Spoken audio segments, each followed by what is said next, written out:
오늘도 주님안에서 승리하는 복된 하루가 되시기를 간절히 축원을 드립니다. 여러분, 기다리면, 인내하면 모든 것이 다 이루어질 것을 믿으십니까? 아니에요. 기다려도 내가 원하는 그 기다림의 끝에 무언가 내가 잘 열매를 맺고 또 원하는 대로 이루어지면 그러면은요, 모든 사람이 절대 포기라는 것이 없을 겁니다. 그런데 이게 기다려도 사실 그런 어떤 열매가 맺혀지지 않을 때 우리는 낙심하게 되고 그리고 포기할 수밖에 없게 되는 경우들이 생기는 것이죠. 사실 만약에 기다림에 반드시 열매가 있다라고 한다면 우리는요, 내게 다가오는 어떤 고난이나 아니면 어떤 고통도 어려움도 우리가 반드시 이겨낼 수 있는 줄 믿습니다. 그런데 이 기다림의 끝에 우리가 원하는 열매가 없다는 것을 내가 깨달을 때마다 낙심하게 되고 불안하게 되는 것이죠. 오늘 본문에서 시편 기자는 다윗인데요. 다윗이 여호와를 기다렸더니 말씀 가운데 보니까 바로 나의 부르짖음을 들으셨다라고 고백하고 있습니다. 이 말은 오늘 이 전체의 말씀의 주제가 되는 말씀이기도 하고 또 다윗은 항상 이 믿음을 가지고 살아갔다라는 뜻이기도 합니다.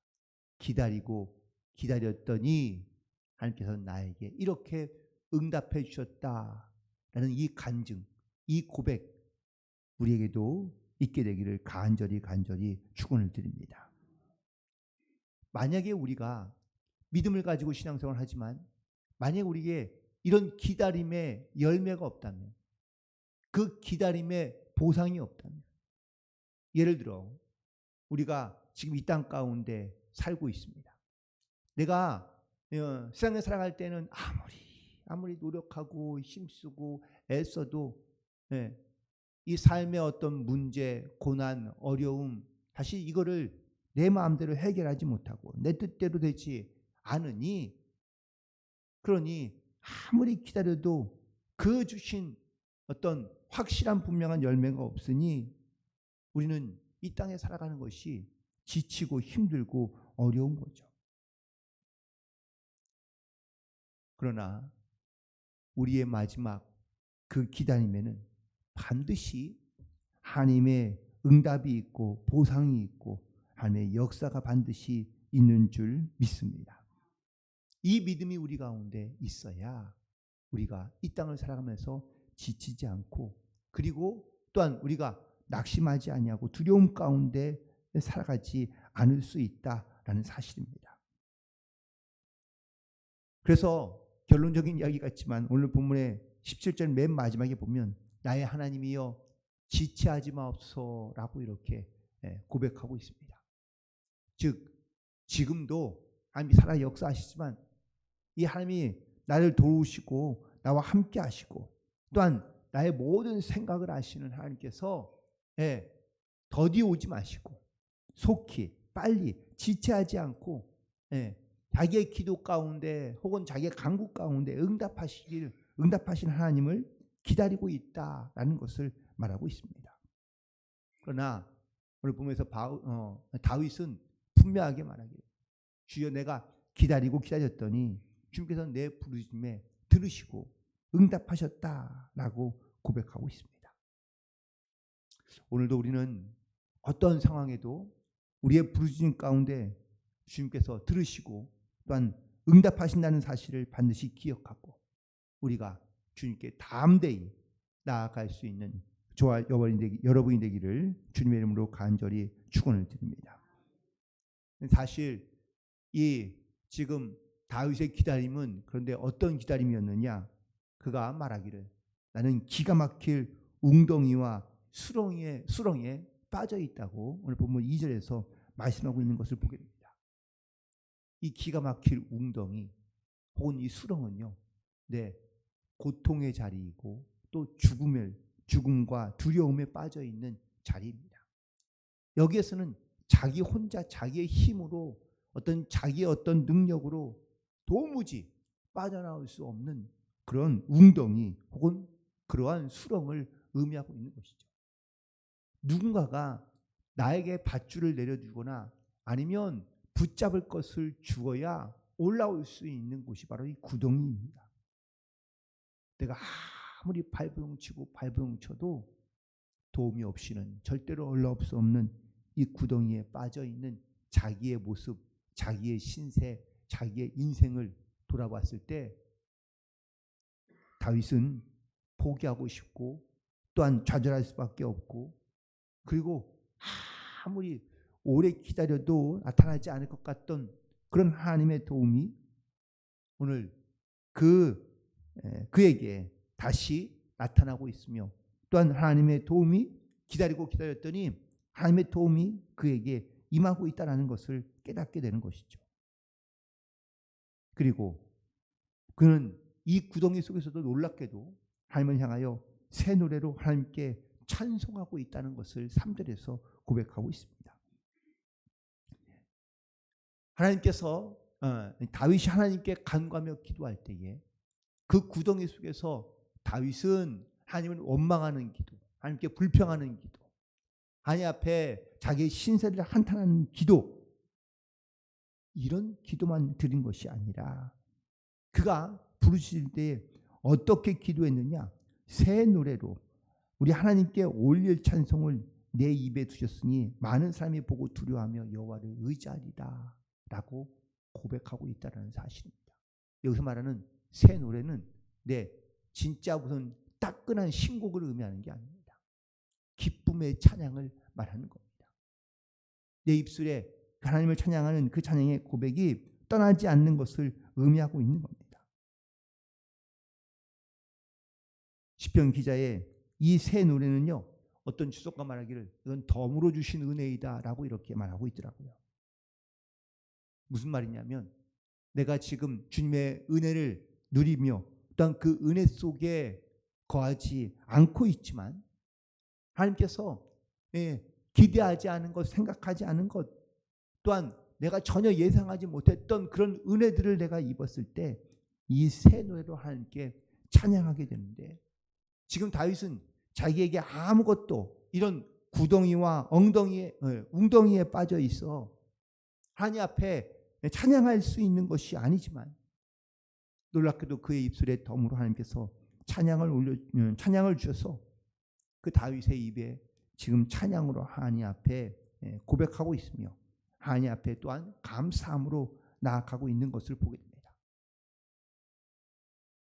그러니 이 다윗은요, 이처럼 자기가 그 구덩이 속에서도 하나님께 기도하며 또한 기다렸더니, 또한 찬양을 부르며 기다렸더니 하나님께서 그의 기도 가운데 응답하시고 들으시고 역사해 주신 줄로 믿습니다. 자, 그러면 이렇게 내가 기다렸던 하나님의 은혜를 잊고, 그리고 그 은혜 가운데 내가 감사하며 찬양으로 주님 앞에 나아가면, 그러면은 여기에서 끝일까? 우리의 인생이, 여러분, 내가 그냥 어떤 문제가 해결되고 혹은 또 지금의 고난이 지나가고 인내하며 기다리면 그러면 내가 행복한 그러한 순간과 혹은 또 그런 열매를 얻게 되지만, 하지만 거기서가 끝이 아니라는 겁니다. 오늘 시편 기자도 마찬가지입니다. 11절까지에 있는 말씀 가운데 다윗은 자기를 보호하시고 자기의 기도에 응답하시고 기다렸던 그런 믿음의 열매를 맺게 하신 하나님께 감사하기도 하고 또 주님 앞에 또 고백하고 있습니다.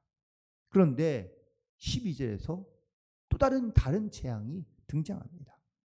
수많은 재앙이, 12절 보니까 수많은 재앙이 나를 둘러싸고 나의 죄악이 나를 덮침으로 우러러 볼 수도 없으며 죄가 나의 머리털보다 많음으로 내가 낙심하였음이다 라고 고백하고 있습니다. 분명 구덩이에서, 수렁에서 그렇게 고통 가운데 부르짖으며 하나님께 기다렸더니 그 기도에 응답하신 하나님. 그래서 하나님께서는 역시 내 기도를 들으시고 그리고 내 기도 가운데 응답하신다 라고 이렇게 감사하며 기쁨으로 외쳤던 다윗이었는데, 또 얼마 지나지 않아서 또 다른 고통이, 또 다른 재앙이 자기를 찾아오고, 그리고 그 죄악이 나를 접쳐서 내가 하나님을 다시 우러러 볼 수 없게끔 마음에 낙심을 주었다라고 말하고 있습니다. 위기, 고난은 한 번이 끝이 아니라 또다시 찾아온다라는 의미입니다. 자, 그렇다면 이때에, 낙심하였을 때에 그럼 어떻게 할까요? 어떻게 하긴요? 또 기다려야죠. 기다리며 기도하고 인내하고 또 기다려야 될 줄로 믿습니다. 다윗은 그래서 또다시 기도하기 시작합니다. 13절 보세요. 여호와여 은총을 베푸소서, 나를 구원하소서, 여호와여 속히 나를 도우소서.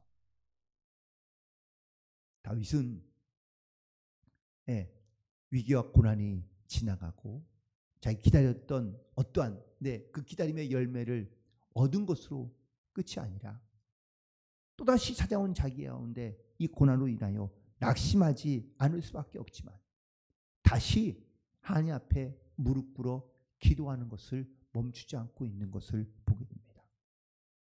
그러므로 우리도 끊이지 않고 변함없이 하나님 앞에 기도함으로 나아가야 될 줄로 믿습니다.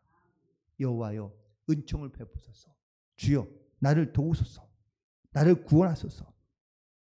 다윗은 또다시 시작된 고난과 또한 그 재앙 가운데 그는 자기의 죄를 고백하고 회개함으로 하나님 앞에 간구하고 있는 것을 보게 됩니다.